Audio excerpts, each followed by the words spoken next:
Bienvenue. Dans notre monde tout numérique, on se sent souvent en confiance. Et pourtant, il suffit parfois d'un seul clic, d'un tout petit moment d'inattention pour que tout bascule. Aujourd'hui, on va apprendre ensemble à débusquer ces pièges qui se cachent juste sous nos yeux. Alors cette question, elle peut paraître un peu extrême, mais la réponse est un grand oui, absolument. Un seul mauvais clic, et c'est la porte ouverte à des voleurs d'identité, ça peut vider un compte en banque ou même ruiner une réputation. Alors comment on fait pour naviguer sur le net sans tomber dans le panneau? C'est exactement ce qu'on va décortiquer maintenant. Voilà le programme. D'abord, on va définir ce piège. Ensuite, on va plonger dans les secrets de la manipulation psychologique. Puis, on verra les conséquences bien réelles d'un clic et surtout les armes pour se défendre. Et enfin, on parlera de comment développer son propre instinct digital. Bon, allez, on rentre dans le vif du sujet. Il faut comprendre un truc essentiel. Le phishing, ce n'est pas juste une histoire de virus ou de code informatique. Non, c'est avant tout une attaque qui vise notre cerveau, une véritable guerre psychologique. Pour faire simple, le phishing, ou hameçonnage en français, c'est l'art de la tromperie numérique. Le pirate, il lance un appât, ça peut être un email, un SMS, un message qui a l'air tout à fait normal, et il attend que sa victime morde. Le but, c'est toujours le même, manipuler la confiance pour récupérer des infos précieuses. Mais alors, comment ils s'y prennent concrètement? Eh bien, les hackers les plus malins ne s'attaquent pas à nos logiciels antivirus, ils piratent directement notre système d'exploitation interne, notre cerveau. Ils exploitent nos failles, nos réflexes, ces petits raccourcis mentaux qu'on utilise tous les jours sans même s'en rendre compte. Le premier de ces leviers, c'est le principe de rareté. C'est simple, notre cerveau est câblé comme ça. Dès qu'on a l'impression qu'on va rater quelque chose, on panique un peu. Une offre limitée, un stock presque épuisé, tout ça, ça crée un sentiment d'urgence qui nous fait agir avant de réfléchir.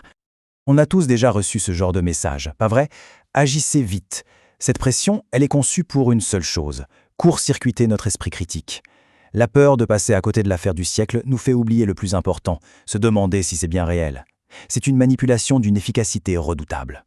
Deuxième levier psychologique, l'autorité. Depuis tout petit, on apprend à respecter les institutions. La banque, les impôts, les services postaux. Les pirates le savent très bien et ils adorent se déguiser. Ils usurpent l'identité de ces organisations pour nous faire croire qu'on n'a pas le choix, qu'il faut obéir. Et voilà l'exemple parfait. Le message utilise le nom d'un service officiel et la menace d'une amende pour nous faire paniquer et agir. À ce moment-là, on ne se demande plus si c'est logique, on voit juste l'uniforme, l'autorité, et on clique. Il faut toujours se méfier de cette pression. Et enfin, le troisième grand principe, c'est celui de l'affection. C'est humain. On fait beaucoup plus confiance à nos amis, à notre famille, ou même à des marques qu'on adore. On baisse notre garde. Et cette confiance, c'est une véritable porte d'entrée pour les attaquants. Ce scénario, il est ultra courant. On reçoit un message qui semble venir d'un ami dont le compte a en fait été piraté. La confiance qu'on a en cette personne est automatiquement transférée au lien. On se dit « Ah, c'est juste une vidéo de machin » et hop, on clique sans réfléchir une seconde. Et voilà, le piège s'est refermé. Bon, maintenant qu'on a vu les techniques de manipulation, parlons des choses qui fâchent, les conséquences. Parce qu'un clic malheureux, ce n'est vraiment pas anodin. Ça peut détruire les 3 piliers de la sécurité, la confidentialité, l'intégrité et la disponibilité des informations. La première chose qu'on risque de perdre, et la plus évidente, c'est la confidentialité. Mots de passe, numéro de carte bancaire, conversations privées, photos. Tout ce qui fait notre identité numérique peut être aspiré, exposé et même revendu sur le dark web. C'est la porte grande ouverte au vol d'identité. La deuxième, c'est la perte d'intégrité.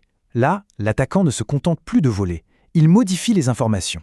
Il peut se faire passer pour quelqu'un sur les réseaux sociaux et arnaquer ses contacts, ou publier de fausses informations en son nom. C'est toute la réputation numérique qui peut être détruite. Et enfin, la rupture de disponibilité. C'est peut-être le pire. C'est quand l'attaquant nous empêche d'accéder à nos propres comptes, à nos propres données. Il peut nous bloquer l'accès à notre boîte mail, ou pire encore, crypter tout notre ordinateur avec un ransomware et exiger une rançon. Là, on perd littéralement le contrôle, on est pris en otage. Le tableau a l'air un peu noir, je sais. Mais il y a une très bonne nouvelle. La meilleure défense contre le phishing, ce n'est pas un logiciel hors de prix. C'est nous, chacun d'entre nous. En adoptant quelques réflexes très simples, on peut devenir un véritable pare-feu humain. Voici une routine de survie en 3 étapes. 1. Toujours vérifier l'adresse email complète de l'expéditeur, pas juste le nom qui s'affiche. 2. Sur un ordinateur, il faut juste passer la souris sur le lien, sans cliquer, pour voir où il mène vraiment. Et 3. La règle d'or, activer l'authentification à 2 facteurs partout où c'est possible. C'est le meilleur filet de sécurité qui existe.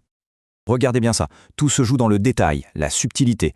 L'URL de phishing, elle ressemble comme 2 gouttes d'eau à la vraie. Mais il y a toujours un petit truc qui cloche. Un tiret qui n'a rien à faire là, une extension de domaine bizarre comme .co au lieu de .com ou une toute petite faute de frappe. Il faut entraîner son œil à repérer ces anomalies. Finalement, toutes ces techniques nous amènent à une idée beaucoup plus grande. Bien se protéger en ligne, ce n'est pas juste une liste de choses à faire. C'est développer une nouvelle compétence. Une sorte de 6e sens, un instinct pour le monde numérique. Et au fond, tout se résume à ça. Face à un message qui semble trop beau pour être vrai, ou qui met une pression pas possible, le meilleur réflexe, c'est de faire une pause. Juste une seconde. Prendre le temps de respirer et de réfléchir. Cette pause, c'est le bouclier le plus puissant. C'est l'esprit critique en action. Alors voilà, la prochaine fois qu'un email ou un SMS un peu bizarre arrive, la question à se poser c'est « Est-ce que ce message joue avec mes émotions ? Est-ce qu'on essaye de me faire peur, de me faire miroiter un truc incroyable ?» Il faut prendre le réflexe de vérifier. C'est en entraînant cet instinct jour après jour que la peur se transforme en pouvoir et la vulnérabilité en force.